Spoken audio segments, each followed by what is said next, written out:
Hey there. I decided to give you a different perspective on the room. I just finished my dinner, which included a dessert of that dilaudid that you see alongside my eye over there, uh, which, when you're in a lot of pain, is a very dear friend. Trying to be really careful with pain pills and all the rest of that stuff for obvious reasons, everything that's been on the news. Um, but I'm struggling. I mean, I really am struggling. Um, just before my wife left uh, to take care of some errands and to get her own dinner, uh, she read me an email from a dear friend of mine about another dear friend of mine, and I can't see any way out of this struggle, this deep, dark, awful place I'm in right now, without sharing it. So I apologize in advance. Uh, in 1984, I did ETI, electronic uh, electronic tools, equipment tool. I don't even remember what it stands for right now because I'm so loopy. Um, Equipment and Tool Institute. I've talked about that before. It's what led me to my speaking career and the first publishing opportunity I had, which was with a company called Hunter Publishing, owned by a gentleman um, who played as a kid on the docks with Danny Thomas, if any of you are old enough to remember who he is, and whose brother happened to have started Mercury Insurance. Uh, so we're talking about a family full of underachievers, as you can see. But the person who gave me the shot, who gave me the opportunity, was a gentleman named Fred Gotza, who was, young combat veteran, just returned home from Vietnam 10 years earlier, tough guy, really nice, tough guy. The other guy that we worked with was an editor, a general editor, editor-in-chief named Jimmy Halloran, who was a combat veteran Marine from Korea. And a third individual was a fellow named Bob Freudenberger. And it was a great team. I wrote Human Interest, feature stories about the industry and what it was like to be in the industry, and got to fulfill a deep passion and dream of mine, and had opportunities, started out a chain of opportunities that I would have never had Fred not picked up all my little journal articles and looked at them and said, "What's this?" And when I told him it was my stuff, reminiscent of the George Carlin, "You got stuff." I got, my stuff is stuff. Your stuff is something else that starts with an S. In any case, Bob was our technical writer, and I'm not sure that was ever a finer technical writer anywhere when it came to writing about what made vehicles run at that time, internal combustion engine vehicles run at that time.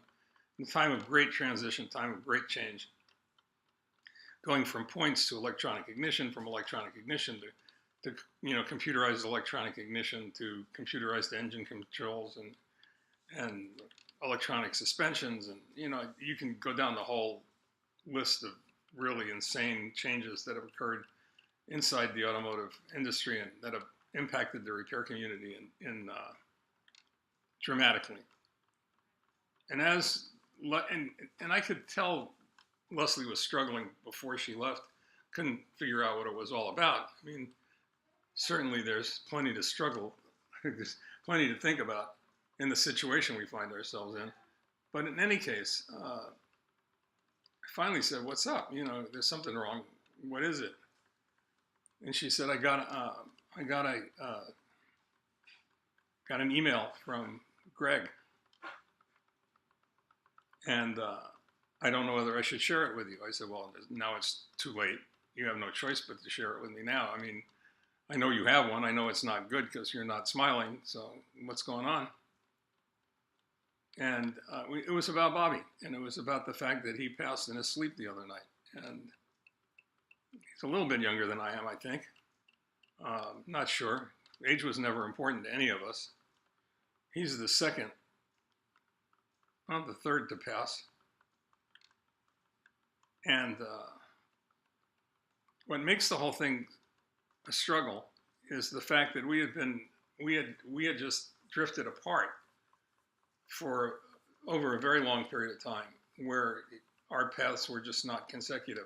They weren't even remotely close. And then Bob finally reached out, and I will be forever grateful that he did.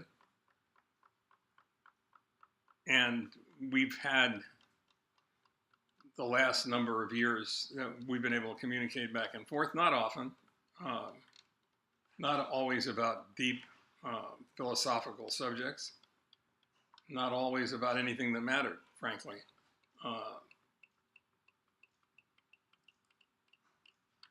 But it was the kind of relationship where he could write to me, and if I was really under deadline or on a project or doing something else, I could sort of say, everything here is okay. I'm doing all right. I'll be back in touch more later. And I guess that's what this post is going to be all about, is this more later idea.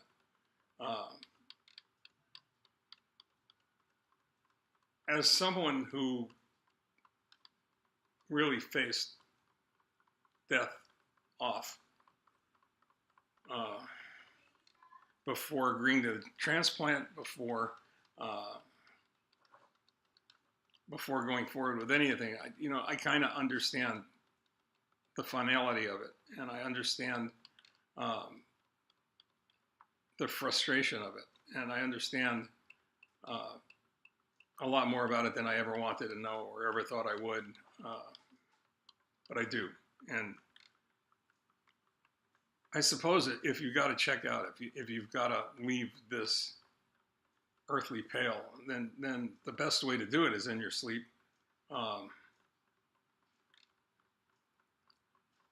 I suppose it is the quietest, the easiest, the most painless way to do it.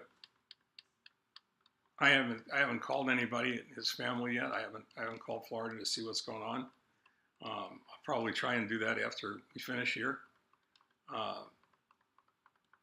But I guess the only thing that keeps going through my mind, even though Bob would do the same thing, I mean, when he was involved in a project or something like that, which he always was busy, working on his house, working on, just innumerable projects, both professional and not. It would be the same more later. We'll get back to you later. It's okay. I'll be there. I'm not going anywhere. I keep getting around here in the hospital room.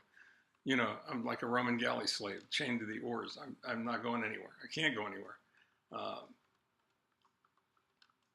Bobby decided he wanted to go somewhere, and he had somewhere to go, and he went. And there isn't going to be any more later. Nothing more than the really great memories, hysterical memories of Fred Godson, Bob Freudenberger, and Greg McGonigal, and just a ton of other people for meetings that we used to have at the O'Hare Hilton. And one night in particular, when we all had way more to drink than we should have, and we were doing the California Raisin dance, if you remember that campaign, down the hallway of the hotel in the middle of the night, and wouldn't break it up until the security guard actually joined us, and then we all went home to our rooms. But I guess what I'm saying, in essence, or struggling to say, is there isn't any more later. Say what you got to say it now. Tell people you love them because you love them. Hug them because you need to feel the warmth of their touch.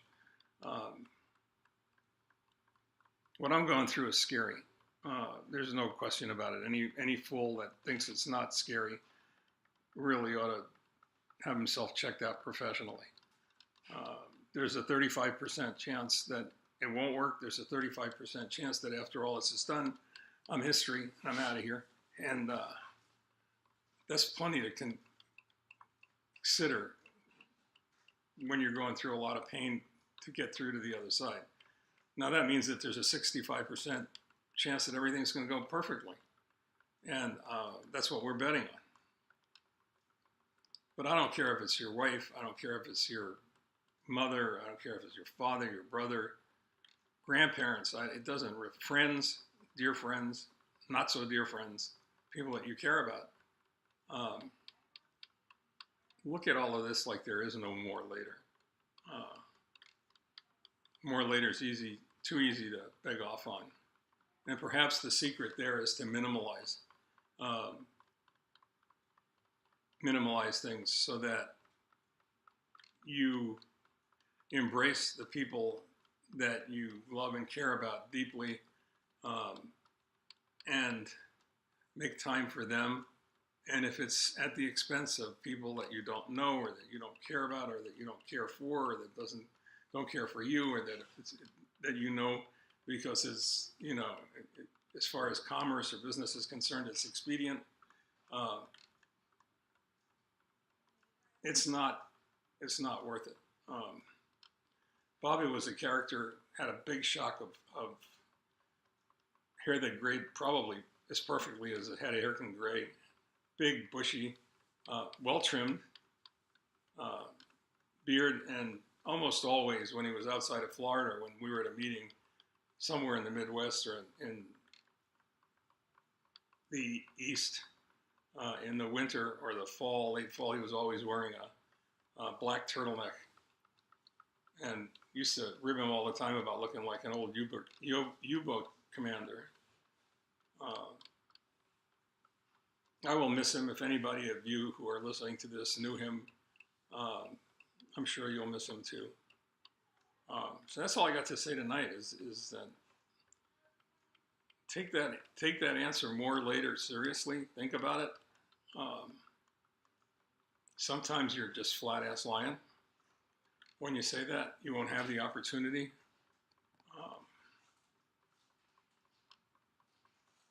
That's all I got. I love all you dearly, and I'm glad you're here with me, especially tonight. Thank you.